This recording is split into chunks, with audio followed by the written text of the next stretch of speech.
அன்பானவர்களே, வேதம் சொல்கிறது மரியாள் தன்னை விட்டு எடுபடாத நல்ல பங்கை தெரிந்து கொண்டாள்.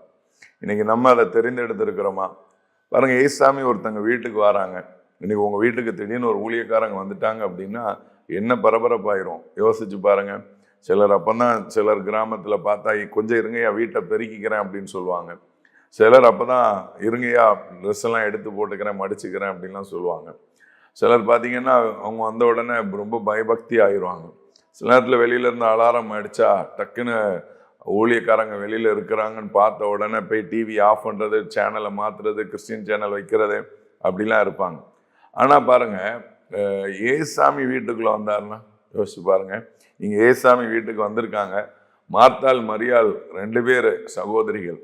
ஒருத்தி பாருங்க பாத்திரம் விளக்குறது அவளுடைய பயிரே டென்ஷனா இருக்கு.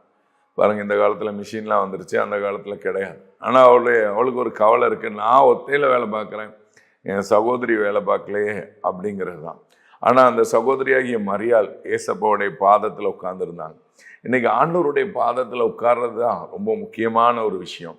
ஆண்டவர் சமூகத்துல உட்கார்ந்து பாருங்க, ஆண்டவர் பாதத்துல உட்கார்ந்து பாருங்க, உங்க வாழ்க்கையில நடக்க வேண்டிய எல்லா வேலைகளும் நடக்கும். ஒரு சகோதரி சொன்னாங்க, அவங்க பார்த்தீங்க அப்படின்னா திருமணமான புதிதில் ஊழியத்துக்கு போயிடுவாங்க, கல்யாணம் முடிஞ்சு கொஞ்ச நாள்ல ஊழியத்துக்கு போயிடுவாங்க. இன்னைக்கு ஆண்கள் நிறைய பேர் ஊழியத்துக்கு உடனே போகிறதெல்லாம் ஓகே.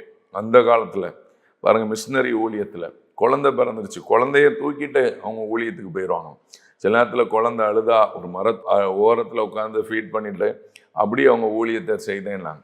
ஆனால் ஆண்டவருடைய பாதத்திலிருந்து ஊழியத்தை செய்ததுனால அவங்க சொல்லுவாங்க, குழந்தைய வளர்க்குறதுக்கு ஆண்டவர் நிறைய பேரை ஊழியத்தில் இருக்கிற நண்பர்கள், வாலண்டியர் அவங்களே நிறைய ஹெல்ப் பண்ணி குழந்தைய பார்த்துக்கிறது அப்படியெல்லாம் ஆண்டவர் மாற்றி கொடுத்தாருன்னு சொன்னாங்க.